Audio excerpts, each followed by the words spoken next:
So, today my shift was scheduled at 10 a.m. I did not even make it to the first hour of my shift because I had to leave early.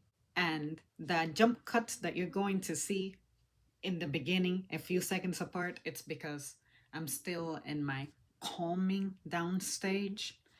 And after I experience physical stress that results in physical pain, I just cannot talk. So I'm trying to slow down, ride a serene wave as I tell the story. And I want to share this both as a journaling element, but because when I get around to editing this and I start reviewing the events as they happened and replaying the movie that resulted in this story back in my mind, I'll be able to maybe polish the details in my mind of what's been happening. So I made it at my place exactly at 10 a.m.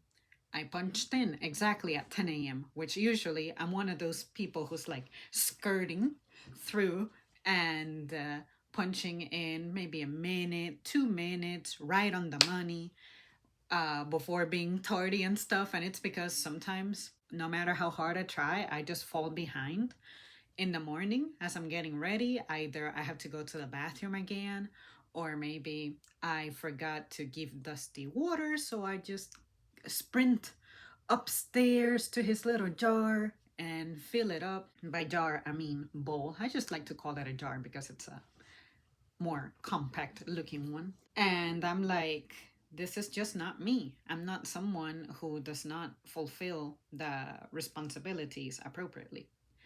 So, anyways, I punch in and I'm accommodating myself, accommodating my stuff, and I'm like, okay, let me make sure that my look is polished and let me watch how I take steps. I've been intentional with the way I walk. I don't want to overstride. I don't want to mess up my foot, my ankle, my hips, anything. I've been trying to learn how to use my body better. And I'm getting to the point where appropriate steps happens automatically. I don't have to overthink, oh, I have to straighten my spine, my pelvis kind of like tilted a little bit because I have a tendency of overextending it to the point that my tailbone looks like this type of thing. I'm training myself to be intentional with having a straight posture, chest out, shoulders back, and my pelvic bone go like, but sometimes I simply don't get it right because I got used to doing it wrong. I'm taking the time to build up to the story because I need you guys to understand what is going through my mind. It is important that you keep that in the back of your mind so that you understand how my mind operates as someone who's intentional with everything that I do. Another thing that happened is that when I parked, there was nothing happening in the sky. It is cloudy right now, but there was zero precipitation going on. As I was gathering my stuff to reach for my door handle, pull it, and push the door open, it started to drizzle. As I shut the door and pretty much past the butt of my car, it started pouring.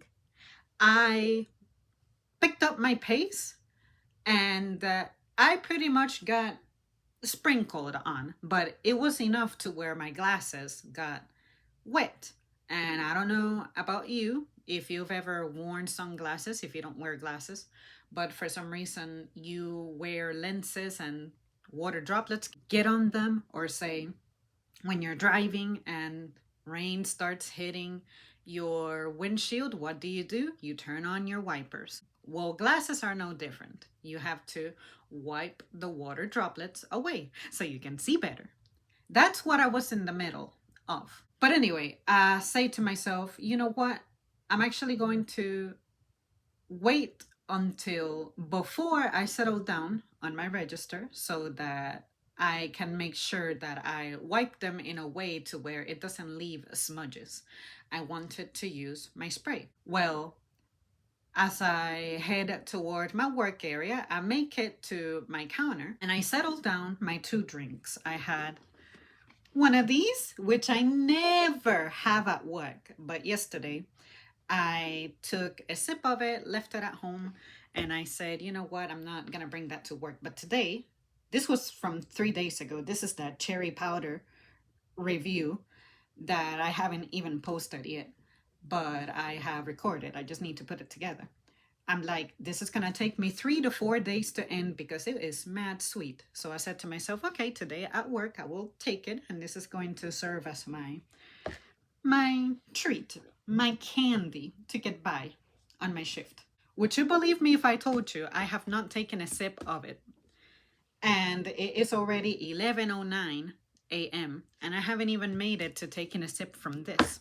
And I'm being intentional with that because it has a little bit of caffeine, enough to mess me up. So, anyways, I was setting my drinks on my counter and I went to the back so that I could dig into my purse, pull up my glasses wipe, and pull out the spray.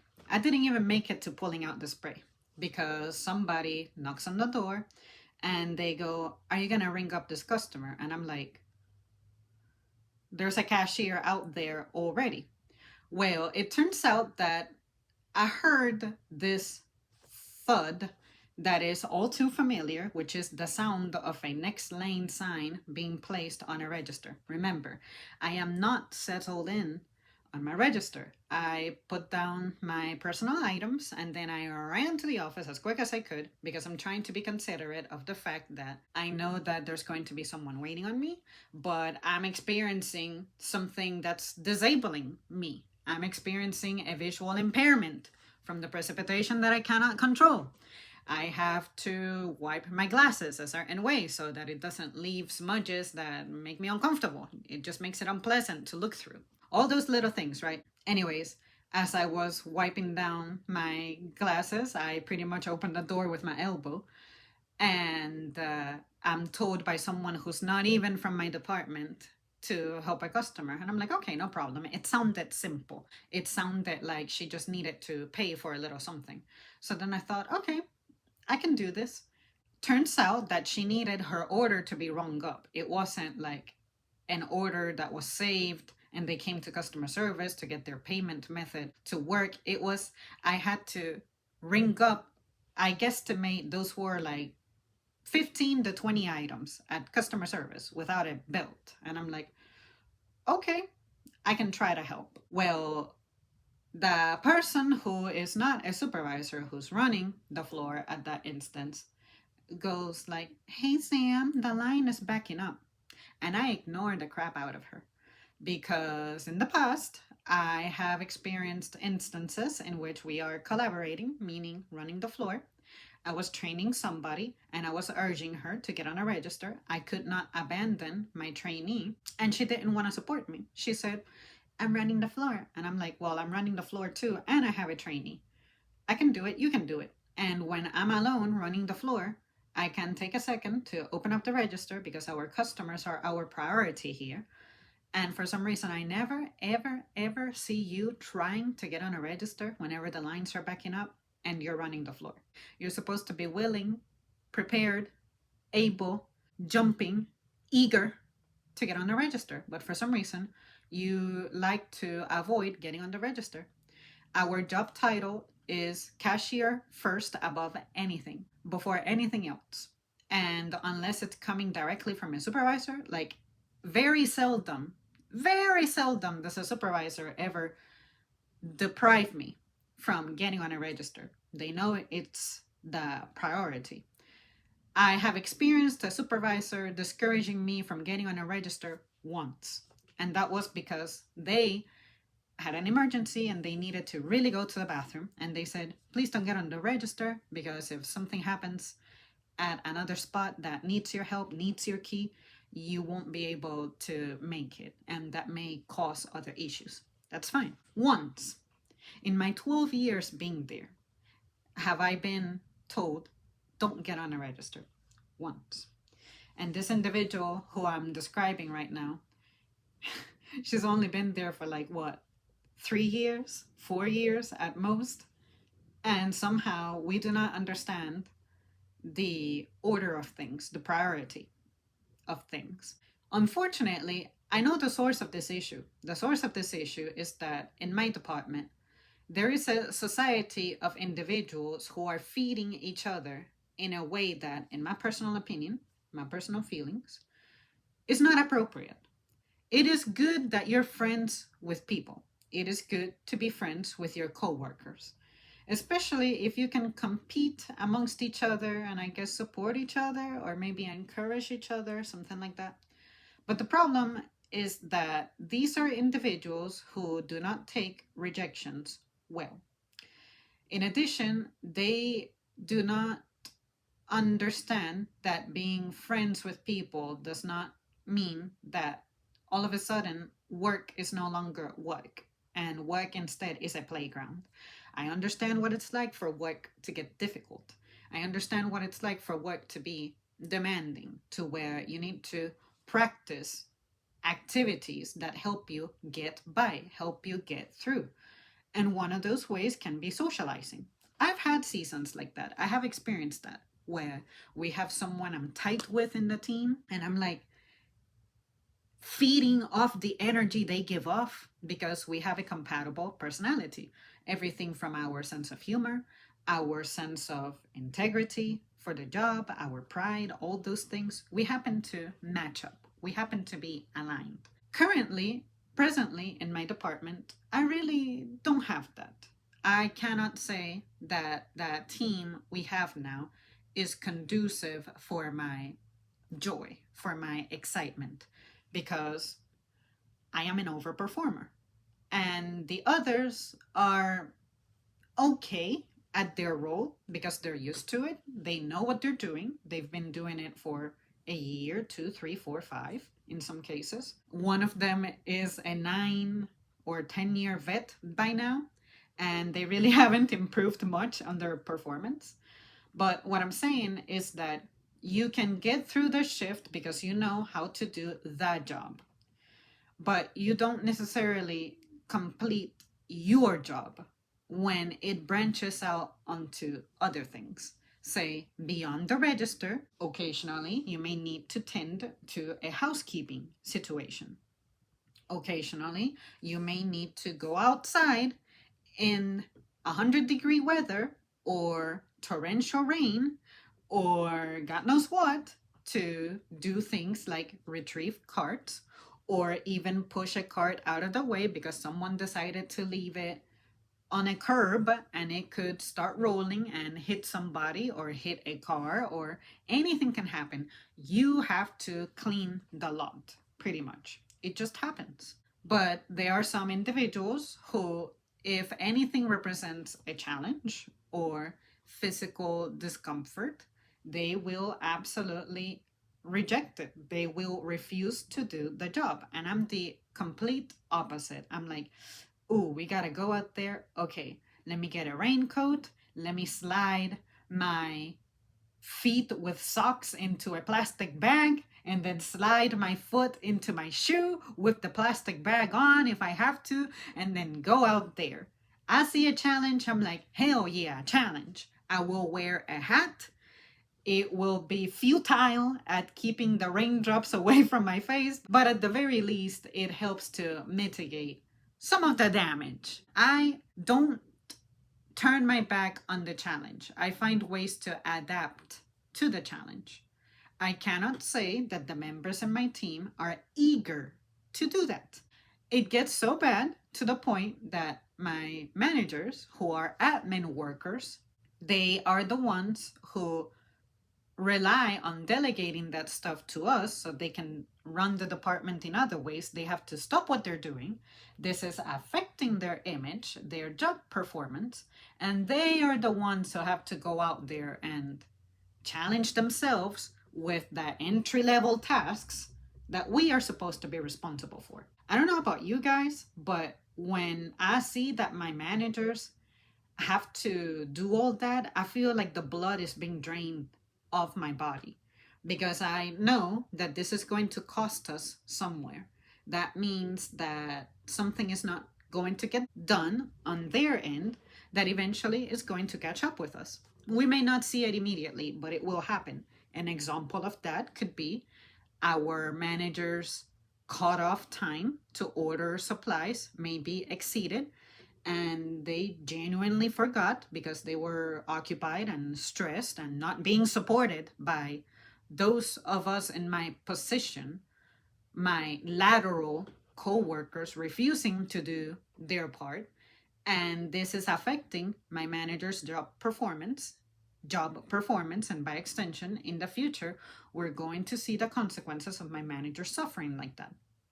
In recent times, I had to reach out in writing to one of my managers and express that I am experiencing and receiving certain, you could say, behaviors that are affecting my job performance. And I pretty much described things like this. I said, I'm not being supported when I'm on a register. When I call for assistance, the responsiveness is very slow or none at all. Little things like that. I'm not going to dwell too deep into those details, but at least the manager I need to be aware of this is aware of this. And I presented it from my perspective. I said, hey, I know that I've been here a long time. My training is old. Perhaps there is a new way of doing things that I'm not aware of. But just so you understand, the way that my old training is getting in the way is because these are the things we used to do that made the department run successfully. And I am observing that these things are no longer being performed. As a result, we can observe the consequences, which is things are not getting done.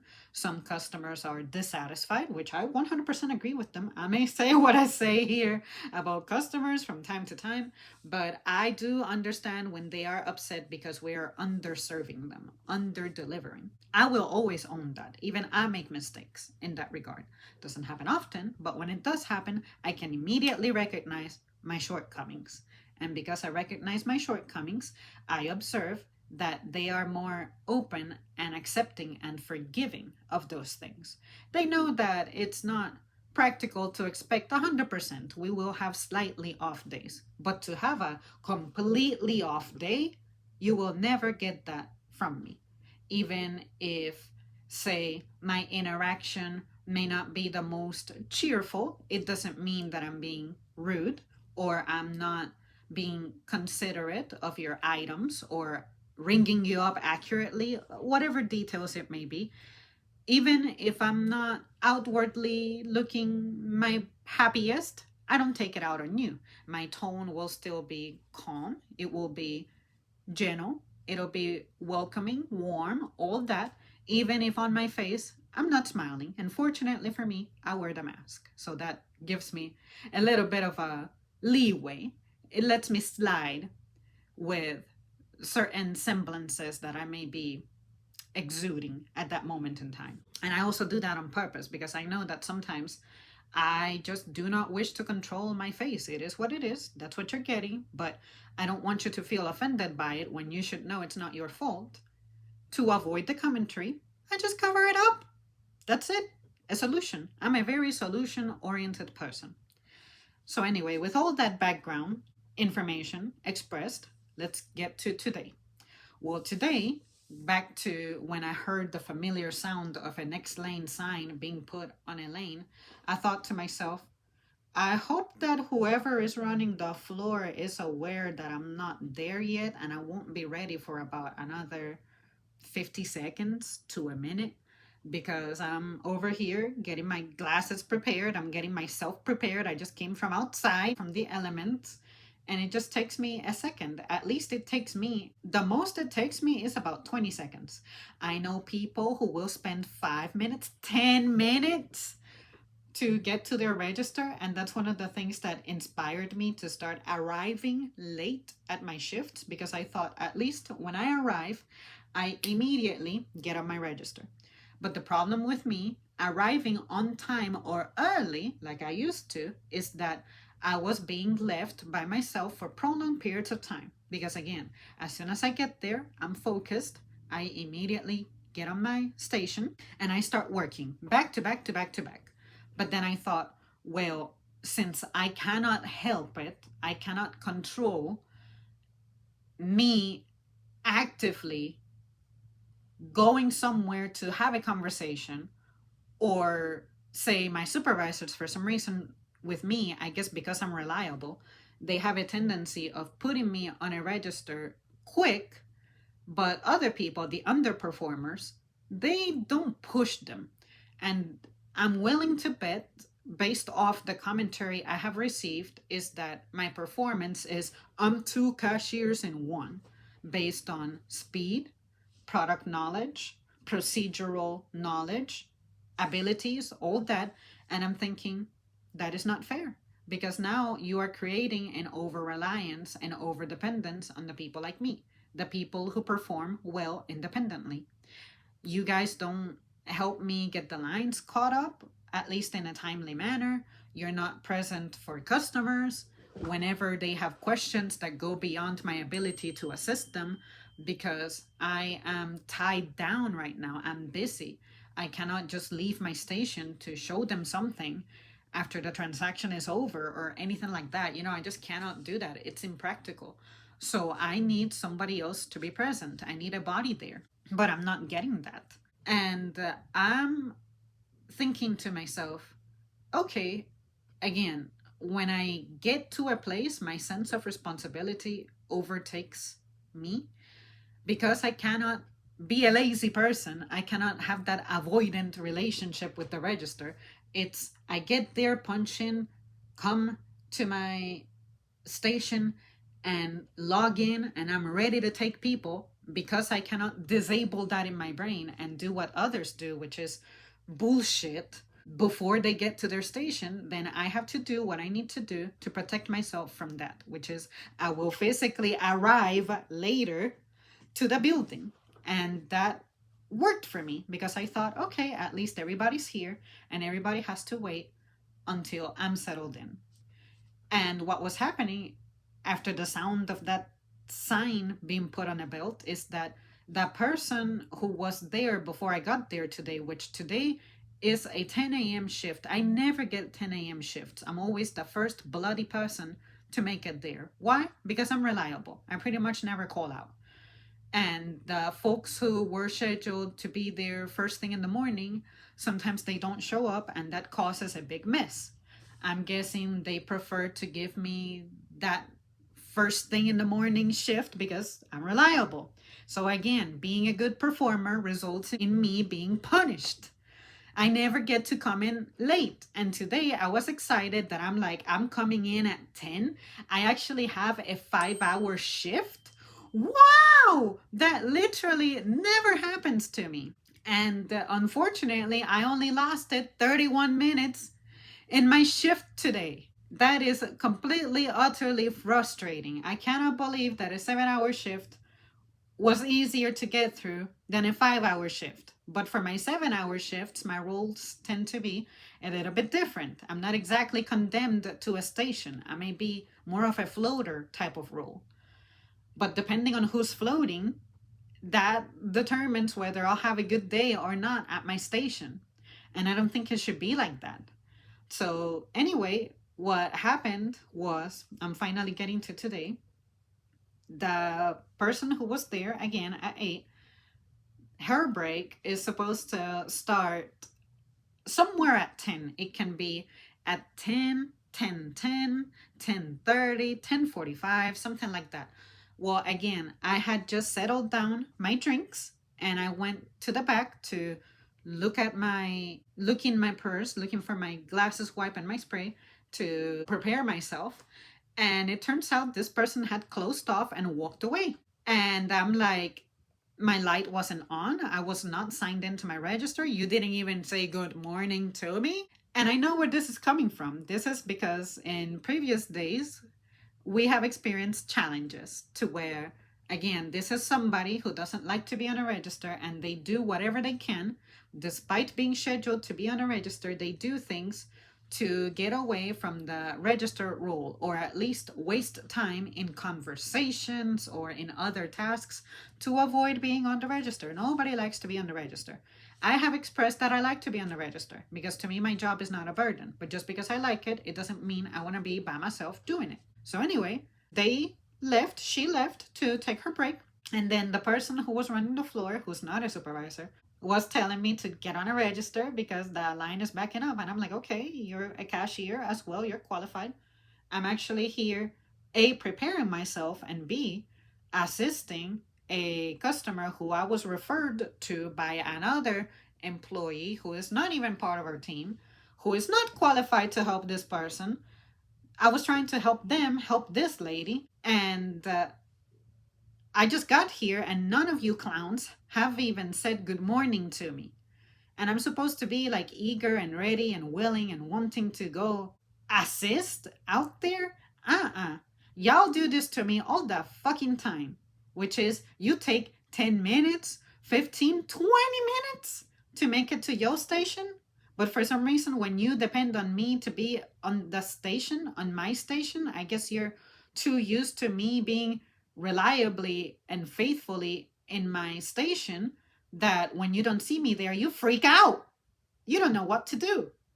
So I'm sorry, I'm going to focus on the customer I have in front of me, and then I'll go back to cleaning my fucking glasses like I need to. So anyway, this is where the problem started, you guys, because physically, as I was helping the customer, I experienced a physical challenge, and that was I became stressed, overwhelmed, and it's because sometimes when there is something happening in the background, like say this is a person who I'm stressed out by, challenged by, sometimes their voice,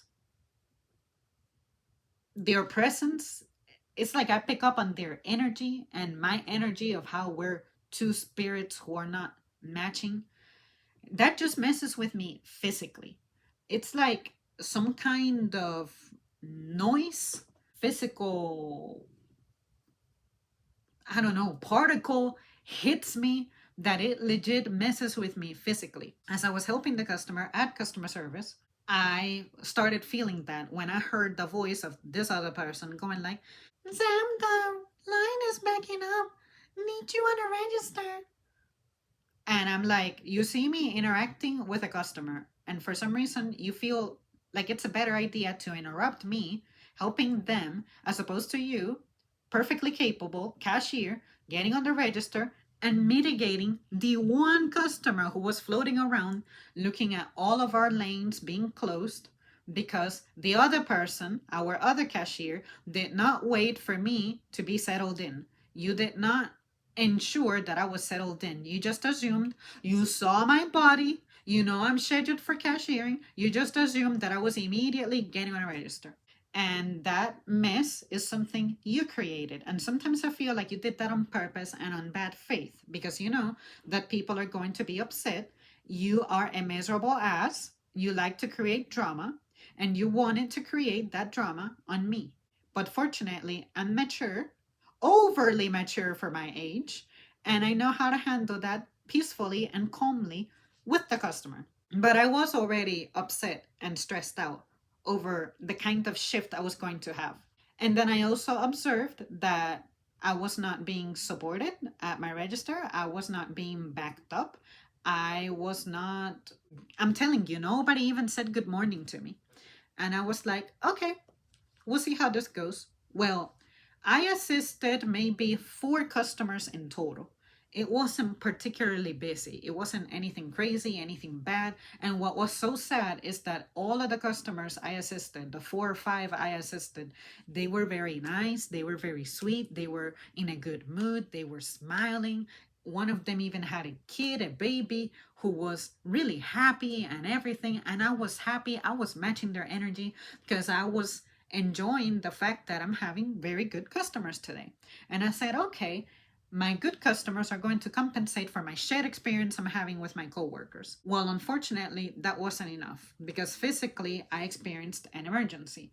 I was having trouble calming myself down. And as you can see, today, 10:31, I had my heart rate at 126, and it stayed at a similar rate to that for a solid 10 minutes. Because the only reason I have this screenshot is because I said to myself, let me look at my watch. Am I imagining things? Am I exaggerating? Am I tense for no reason? If my watch expresses a value of greater than 100, considering how slow I've been moving, I'm leaving.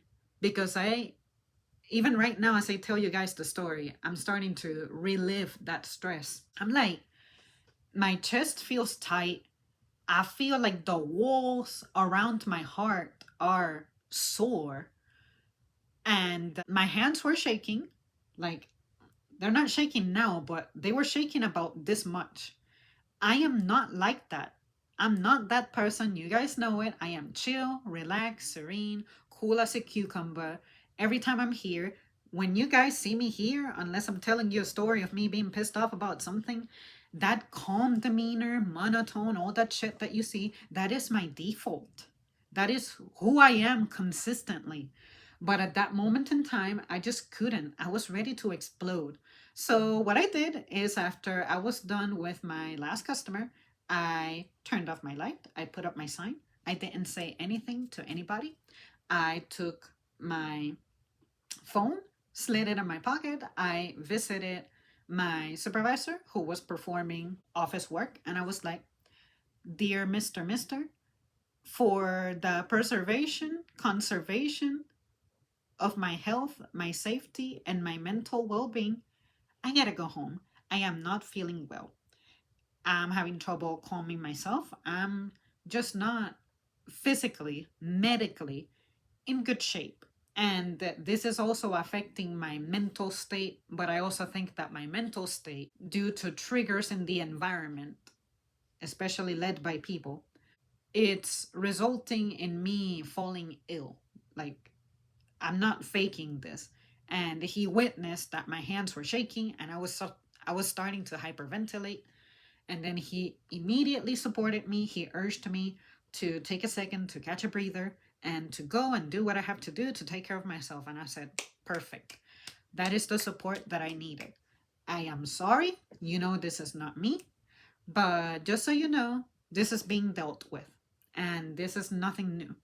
But today is one of those days when it's just not healthy for me to be there.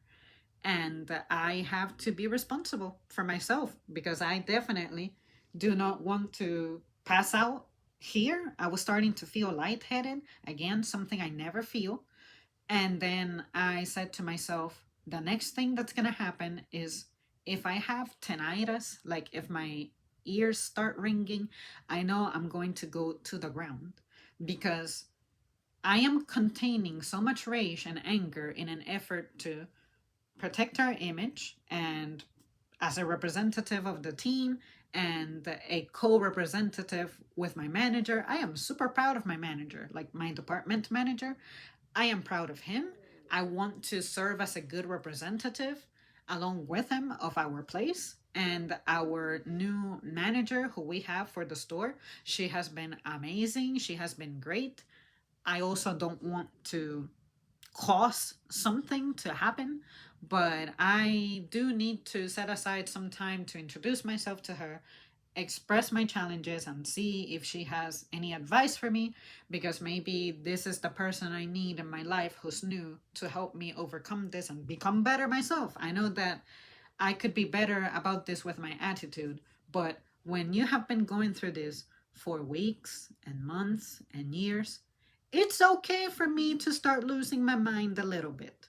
And I'm at the point where I know I need the help. And that's why I started reaching out to my department management, and I have been more vocal about the things that are challenging me, hindering my success, and I have been heard and understood, and at least that makes me feel good. I don't expect for there to be change or result immediately overnight, but at least I feel better. I can get through my day when I'm respected for my thoughts, and I'm also told that it's justified. Even if I'm not right, about the way I'm expressing it, at least they recognize that it's happening. They're not in denial about it. Maybe they don't know how to resolve it immediately because this is an individual attitude challenge. You cannot spank people into becoming better workers, more motivated, not toxic, not complaining all the time about little things and feeding that negativity to you when you don't want to take part in it. I don't want to take part in it. Sure, I have complaints, but I don't go around telling everybody about what makes me miserable. I'm very selective about my audience when it comes to that. And when I do talk about it, I do it on my own time outside of there, here on the channel. I tell you guys, which has the potential of being the whole world, and I also tell the folks who are genuinely close to me who either have the power to do something or I deem them decent audience members who will hold me accountable in the event I'm wrong, which has happened before. It's like, okay, you're right. I didn't consider that because I overreacted. Now that I see that, I will be aware and be better, and I do better. Those things. But today, that did not have the chance to happen at all because it's like the worst members were all combined in close proximity to me. And then that's when my frustration began. I just could not calm myself. And I said, I am moving kind of slow compared to what I'm used to. Not even when I'm exercising do I feel this way. When I'm exercising and my heart rate reaches 173 beats per minute, I don't feel this way. My heart doesn't beat to the point that I feel that punch on my chest. I feel it's racing when I'm exercising, but I don't feel the punch, the pump of my heart to the point that I see my shirt moving. That shit doesn't happen at all. It happens more subtle. Stress, high heart rate is significantly different from when you're exercising or when you're exultant about something and your heart rate goes up. Significant difference. And I can tell you that I understand why they say stress fucking kills. I see it on my hair. I see it on my skin. I see how it affects me with my ability to remember things, with how I react to things, the way my hands start trembling. And when I try speaking, my sentences are all jumbled up. I start stuttering even crazier and all that. That is not normal. So today I said to myself, I cannot imagine how this is going to get better in my time here. And once I physically enter that adrenaline rush, it takes me a long time to calm down. Maybe it's because of my blood type, but once I get my nervous system excited like that out of stress, I have to go somewhere quiet, somewhere to be alone, somewhere peaceful, serene, so that I can calm down. And although I punched out an hour and 18 minutes ago, I can still feel that. I still feel how my heart eroded my cavity in there. That is the best way I can describe it. It's like I feel like something filed down on my muscles. You know how when you rub yourself like this, you feel the heat? And if you start scratching it hard, you can feel, that you're damaging your skin. I feel that damage in like my heart cage thing. I can't even find the words for it. I was breathing fast too. I was having trouble calming my ass down. And that's when I know, since I know how to contain myself, I have full control of my emotions. I will feel better if I blow up here on the sales floor, but I'm not going to do that. I'm going to calmly take my things, go to the back, punch out, walk to my vehicle, take a second to calmly put my stuff down, accommodate my posture on the driver's seat, and I'm going to crank on the engine, and I'm going to wait for my car's engine rotation thingy to go down to like 2000. And when that's ready, I will calmly shift my gears and drive away. And I did that. And I was so proud of myself because I remember times when I had to sit there for a solid 20 minutes and I could do nothing else but dwell on it and replay it in my mind. And the upsetness I was feeling kept getting worse. Or I had to either listen to music and start singing, or watch a video, or maybe text somebody and do all those things. But nah, I was able to leave within 2 minutes. All I did was look for a song that I wanted to listen to, and my engine, I curiously looked at it. It hadn't even cooled down from me having parked. It was like a little below halfway, like between cold and hot. It was like a quarter warm. Let's just describe it that way. And then I said, wow, my engine did not even have an opportunity to cool down. But yeah, you guys, like I said, I had to go today. I had to take the L. I had to allow myself to be defeated because I could have stayed there. I could have been pushing through my shift right now, and it would have been about an hour and 50 minutes into my shift now, almost 2 hours, but I just could not imagine my life doing that for just another minute. That is overwhelming. And I'm glad that now I can do this, I can depart, and I can feel good about it. I don't feel guilty about it. In the past, I used to endure things because I thought I was obligated to, but now I'm using my resources. My own mind is my resource. My PTO is my resource.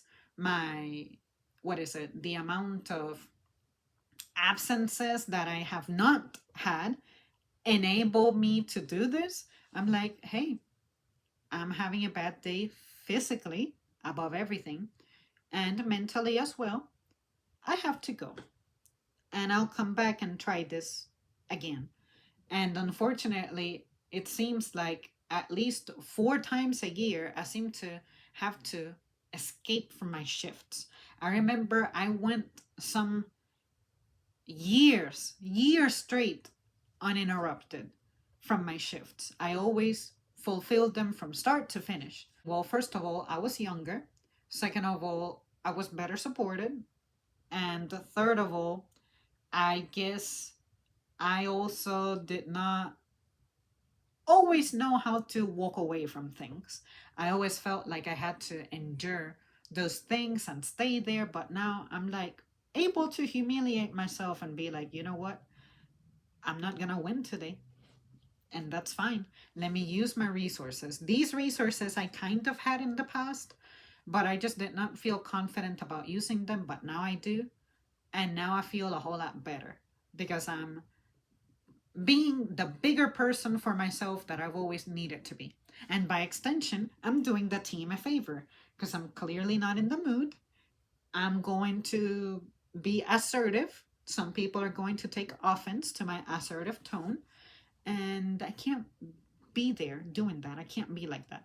So, anyway, I thought I would share this and let you guys know that I failed today, but that I don't feel like I have any regret. I am going to reach out to my manager who wasn't there today.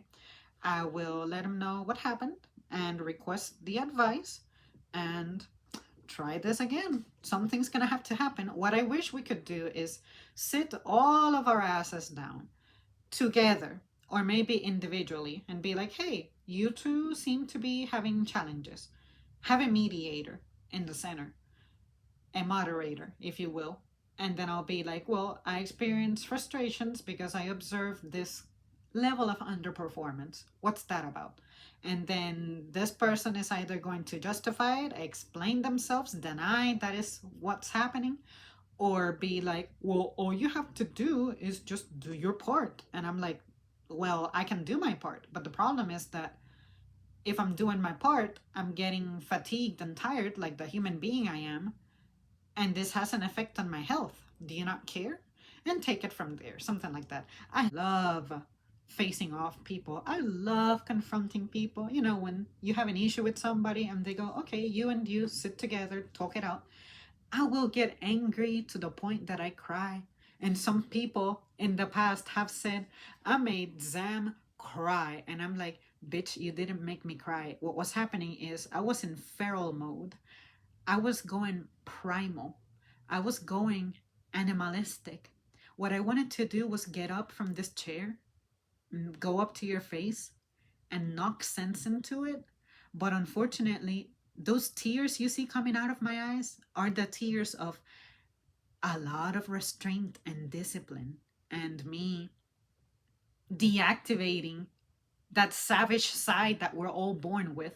Because I know that if I start jumping you, you're gonna jump back at me, and I don't want to get hit. I also don't want to do the hitting, but that's all you're inspiring out of me. And I definitely inherited that from my family. There are folks in my family who cannot contain themselves, and they will beat the daylight out of you. And unfortunately, I'm not very strong physically, but I guess I inherited that reaction.